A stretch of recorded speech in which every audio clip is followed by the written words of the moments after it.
His name is going to be Wade Melton. A man shoots 3 people at a warehouse across from the Sunport. Police say they found the suspect, Wade Melton, dead next to his car in Placitas overnight. And we have team coverage. Reporter Justin Matthews tells us more about the suspect's past. Marissa Armas updates us on the victims, and Kay Demush talks to witnesses. But first, we start with Action 7 News anchor Christine Pei. She was at the news conference this afternoon where police gave us new details on what happened. Christine. Right, so we now know Wade Melton killed himself after police tried negotiating with him for hours over the phone. We also found out that this warehouse shooting last night lasted no more than a minute or so. Tonight, Mayor Tim Keller says this is all yet another example of a persistent gun violence problem. We should never accept this as normal or as the way things are. Somber tone from Mayor Tim Keller as he and APD Chief Michael Geyer shed some light on a workplace shooting Monday night. We do believe, hopefully, the new governor and the legislature in session, we can finally address some of these common sense anti-gun violence policies. Police say Wade Melton had a single handgun when he entered the Ben E. Keith Company warehouse just after 6 p.m. As far as how he obtained that gun hasn't been investigated yet, other than it's been secured from the scene and turned over to the crime lab. APD investigators still digging for a motive and working off some clues. We had heard something that he may have been passed over for a promotion. Geyer adding that Melton possibly had mental health and drug issues. What police do know for sure, Melton was an employee at the warehouse and it was his day off when the shooting happened. The way he tried to block workers from escaping is chilling. We understand that he did use a forklift to block one of the exit doors. Melton escaped after the shots were fired, but police pinged his cell phone and negotiated with him for hours over the phone before he killed himself. We actually had a negotiator on the phone when the incident happened and heard the shot. Now, that last fatal shot was at 11:40 p.m. We also now know that his truck is in the process of being searched. Live in Albuquerque, I'm Christine Pei, KOAT Action 7 News. Ben E. Keith Foods Company says it will be offering counseling for its employees. Police had to make sure they were safe while getting to those victims. Now, we went through hours of their dispatch calls, listening to how they approached that situation. Subject walked in with a gun, started shooting.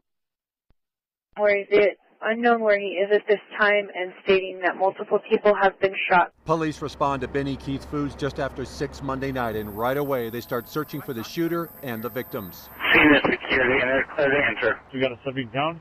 He needs medical aid immediately. But after 20 minutes, they haven't found the suspect, Wade Melton. Officers find searching the place is a difficult task. Commercial building, it is going to be a warehouse. It resembles Costco on the inside. Then officers think they found him. Just in a phase, we had a light go off, and then we heard what sounded like a clank sound. But it's not him, and minutes later the building is cleared. The cleaning crew is accounted for. You could have no one left in that building. It was cleared just after 9 o'clock last night. We continue our team coverage with Action 7 News reporter Justin Matthews, who found out the shooter has a history of mental illness. The documents I went through today show Wade Melton has had many run-ins with officers but does not have a criminal history. In an Albuquerque police incident report I obtained, it says Melton was 17 years old when Melton was transported to the UNM Psychiatric Center pursuant to a certificate for evaluation. The report does not say why he was being evaluated, but it does say he listened to the officer's commands. Fast forwarding about 4 years, another document I found shows officers were called to Melton's apartment because of a domestic dispute, saying he got into a verbal argument with his girlfriend over their financial situation. Despite these run-ins with officers, he has never been arrested. Other documents I went through show Melton was living in a home where SWAT teams were called to and arrested 2 adults for drug trafficking, but Melton was not involved in any of the criminal charges. Justin Matthews, KOAT, Action 7 News. Tonight we are also learning more about the victims. Action 7 News reporter Marissa Armas is at UNM Hospital with the latest on their conditions. All 3 of the victims have been here at UNMH since about 7 p.m. last night. Police say all 3 victims worked with the suspect, and 2 of them are still in critical condition. 3 men who worked alongside shooting suspect Wade Melton became victims on Monday night. All 3 were initially in critical condition with potentially life-threatening injuries. They required operative intervention. When police got to the warehouse, they found 3 men with gunshot wounds. Police officers dragged them outside and did everything they could to save their lives. The officers did a heroic job. under extremely difficult circumstances. 2 of the men are still in critical condition. 1 is now stable. Officials did not tell us how many times each victim had been shot. Our thoughts are obviously with our patients and with their families. Fortunately, they're all clinically improving, and so we hope that that continues. The names of the victims have not been released yet, but officials did confirm that they are all young to middle-aged men. On behalf of the Albuquerque Police Department, our hearts go out to these men and their families. It's great that we can tell the family it's like they came out of it. A family member of one of the victims who did not want to go on camera told me that she traveled all the way from Texas when she heard the news. Right now, the mayor says that they are offering support and counseling to the victims, their families, and anyone else involved in the shooting.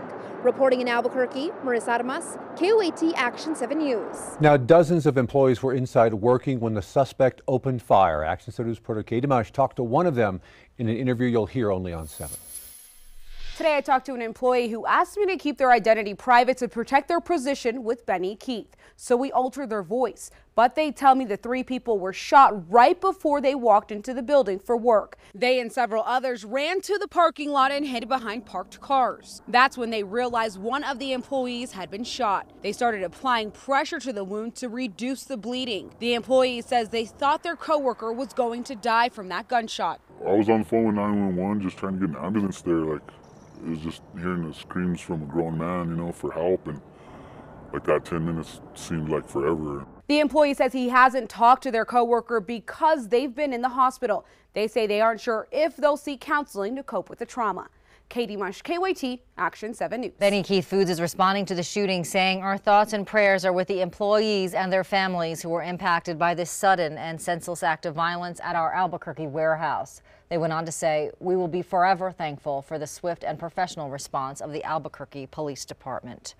Last night's shooting was a familiar scene for one Texas family. In August, a woman went into Benny Keith's warehouse in Houston and shot 2 people, killing one of them. The suspect was killed in a shootout with police. A family filed suit against the food distributor. Target 7 spoke with the lawyer who filed that lawsuit. He says the company should have had more security. Unfortunately, we see these horrible acts of violence on the workplace that Benny Keith is not taking them seriously. When asked at a news conference today, APD Chief Michael Geyer said he was not aware if the facility had any security. We're posting the latest updates on the shooting on our KOAT website, Facebook page, and our app.